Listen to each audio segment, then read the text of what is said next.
Haryana at 9 PM news channel में आप सबका स्वागत है। आइए आपको कराते हैं खरखुदा के डॉक्टर अमर सेठी अस्पताल में ECHS, PPA, ESI, आयुष्मान सुविधा उपलब्ध। CGHS व हरियाणा गवर्नमेंट पैनल की सुविधा भी मिलेगी जल्द। अस्पताल में हाईटेक सुविधा उपलब्ध। आपके शहर खरखुदा में लंदन सिटी का आनंद ले। खरखुदा लंदन सिटी में झूले, स्कूली बच्चों के लिए हाईटेक प्लान लेकर आए। आकर्षण की झलक, ब्रेक डांस झूला, ज्वाइंट व्हील, कोलंबस झूला, ड्रैगन झूला, चांद तारा झूला, सिलेम्बो, कैटरपिलर, मिक्की माउस, एयरप्लेन झूला, मिनी ट्रेन, वाटर बोट, इसके अलावा लजीज व्यंजनों का भी आनंद ले सकेंगे। आएं और मजा लें। नमस्कार सभी भाइयों को। मैं अमित पाराशर, प्रधान ब्राह्मण समाज खरखोदा। एक विधानसभा में एक दादी घुघुड़ी देवी को के बारे में कुछ मुद्दा उठा है। मैं ये कहना चाहूँगा भाई, पहले तो एक कल वायरल हुई एक वीडियो, ये भरत छत्तीस बिरादरी ने किया है, ना कि ब्लॉक समिति ने। मैं सरकार से यही अनुरोध करता हूँ, जो हमारी दादी घुघुड़ी देवी की विधानसभा में आवाज उठी है, उसके बारे में उसका निर्माण भवन जल्दी से तैयार किया जाए। मैं सरकार से यही गुजारिश करता हूँ।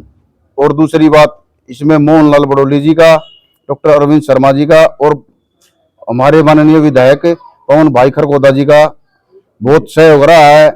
और यहाँ पे काफी टाइम से इसको बनाने की तैयारी चल रही है और इसमें पूरा खरखोदे का साथ है भाइयों, और पूरे खरखोदे ने इसमें सहयोग दिया है। दिन रात एक करके रात को 3-3 बजे तक इसमें भरत कराया हमने। और यहाँ पे 10 मई को एक बहुत भव्य प्रोग्राम भी हुआ था इसमें। इसलिए हम विधायक जी के पास गए थे इसके निर्माण के लिए, और हमें 10 बार 20 बार हम ब्लॉक में भी गए हैं। हमें ये कहा गया है कि तुम्हारा रेजुलेशन कैंसिल है। और दूसरी बात, इसलिए हम विधायक के पास गए जी, हमारा रेजुलेशन कैंसिल हो चुका है। पूरा ब्राह्मण समाज गया था विधायक जी के पास, पूरी 36 बिरादरी विधायक जी के पास गई है। अब जी हमारा रेजुलेशन कैंसिल हो चुका है, हम वहां पे क्या बनाए? हमने भरत भी करा दिया, पूरे ब्राह्मण समाज ने 36 बिरादरी हमसे आवाज मांग रही है, जवाब मांग रही है, अब तुमने हमारे दिए हुए पैसों का क्या किया? इसलिए हमारे पूरे ब्राह्मण समाज 36 बिरादरी विधायक जी के पास जाकर बोली है, अब जी इसकी आवाज उठाओ। और इसलिए हमारे पूरे ब्राह्मण समाज ने बोला यार, 36 बिरादरी के कहने से भाई पवन खरखोदा ने विधानसभा में ये हमारे लिए आवाज उठाई है। और मैं ये चाहता हूं, जो भी भाई है, ये जो चल रही है कंट्रोवर्सी, इसको खत्म कर दें और सिर्फ एक दादी घुघुड़ी देवी को श्रवण अक्षरों में लिखने का काम करें, ना कि एक दूसरे की टांग खींचने का। ऑडियो वायरल करी थी, वीडियो वायरल करी थी, अब मैं यहाँ पे 51 लाख रुपए चंदा दे दूंगा, बजट में से दे दूंगा। अरे मेरे भाई, बजट में से नहीं चाहिए हमें। ऐसा है तो हमें कैश हमारी संस्था को 11 लाख रुपए अपने घर से देकर दिखा। खरखोदा ब्राह्मण समाज ने 36 बिरादरी ने घर से पैसा देकर इसमें व्रत कराया है, और इसका निर्माण भी खरखोदा समाज करेगा, पूरा का पूरा 36 बिरादरी करने का काम करेंगी। मैं और हमारे ब्राह्मण समाज के प्रधान अमित पाराशर, हमें पता चला था कि हमारा रेजुलेशन कैंसिल कर दिया गया, ये हमें सुनने में आया था। तो हम दोनों इकट्ठे गए थे, वहां पे जाकर स्टाफ से बात की, तो स्टाफ ने हमारे को ये बोला कि आपका रेजुलेशन कैंसिल हो गया है। मैं कहा जी, हमने दोनों ने पूछा कि भी ये कारण क्या है इसका। उन्होंने बताया कि हम जब तक रेजुलेशन आपका इसलिए कैंसिल किया गया है कि हमारी उससे इनकम नहीं होती, हमारे वीडियो ऑफिस की इनकम नहीं होती, इसलिए हमने रेजुलेशन कैंसिल किया गया है। 4 लगा हुआ है, पोल्यूशन बहुत ज्यादा बढ़ रहा है। NCR के एरिया में तो सांस लेना भी मुश्किल हो रहा है। ऐसे में जो खरखोदा दिल्ली जो बॉर्डर है उसके साथ लगता जो फिरोजपुर एरिया है, उसमें अवैध रूप से इंडस्ट्री चली हुई है। पोल्यूशन बहुत भारी मात्रा में रात्रि को होता है।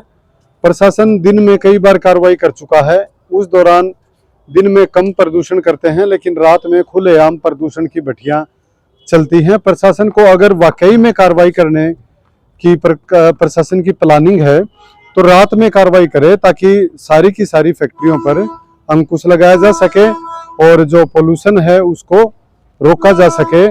इस प्रकार से कार्रवाई करने की जरूरत है। रात में खूब ट्रक कच्चे माल के चलते हैं, प्लास्टिक वेस्ट मटेरियल होता है जिसको पिघलाकर उसे पैकेट में बंद किया जाता है। इस तरह का पोल्यूशन फिरोजपुर बांगरगांव में बहुत ज्यादा बढ़ रहा है, जो सांस लेने में भी तकलीफ महसूस हो रही है। नगर पालिका का ये कार्यालय है, पीछे मेरे ठीक बिल्डिंग है। और यहाँ पर इंटरलॉकिंग टाइलें बिछाई गई थी ताकि पार्किंग अच्छे से हो सके, वो हो भी गई है। अभी इसके आकर्षण का काम चला हुआ है। बीच में जो डिवाइडर रूपी ये बनाए गए हैं, इनमें पौधे लगाए जाने हैं, फुलवारी लगाई जानी है, यहाँ पर लाइटें लगाई जानी है। इस तरह का काम अभी होना बाकी है। और जो मुख्य गेट है उसका भी नए सिरे से काम होना है। मुख्य गेट नए सिरे से बनाया जाना है, आकर्षक गेट बनाया जाना है जो बिल्कुल रोड के साथ होगा, ताकि आने वाले लोगों को लगे कि ये नगर पालिका कार्यालय है। मौजूदा हाल में ये गेट का डिस्टर्ब था, अब गेट भी आगे से अच्छा होगा, ऐसी कार्रवाई चली हुई है। पीछे जो सेक्रेटरी थे पंकज जून जी, उनके मौजूदगी में ये प्रस्ताव पास हुए थे और उन पर कार्य अब चले हुए हैं। टिंडू मार्ग पर सीवरेज मैन होल ठप पड़ा था, जिसके कारण अंदर जो गलियां हैं उनमें भी ब्लॉकेज आ गई थी सीवरेज लाइन में। इस तरह का मामला चला हुआ था, पहले भी 1 वर्ष पहले भी ऐसा ही हाल था। अब जो सीवरेज मैन होल है इसकी कनेक्टिविटी, इसको उखाड़ करके दूसरे में कनेक्ट कर दिया गया है। कहने का मतलब ये है लाइन खुल गई है और आने वाले समय में अब इसको नए सिरे से बनाया जाएगा, ताकि आगे जो ये समस्या है, जो सीवरेज ठप होने की प्रॉब्लम है, जो ये दूर हो सके, इस दिशा में कार्रवाई की जा रही है। तब तक मटिंडू मार्ग को बंद कर दिया गया है। जो व्हीकल हैं जो शहर से आते जाते थे वो कृपया ध्यान दें, वो बाईपास से ही डाइवर्ट हो जाएं। ये रास्ता अब बंद कर दिया गया है। आने वाले कुछ समय बाद ये रास्ता खोल दिया जाएगा, जब ये मैन होल बना दिया जाए। लगातार खबरों से बनी रहने के लिए चैनल को लाइक, सब्सक्राइब और शेयर जरूर करें। धन्यवाद।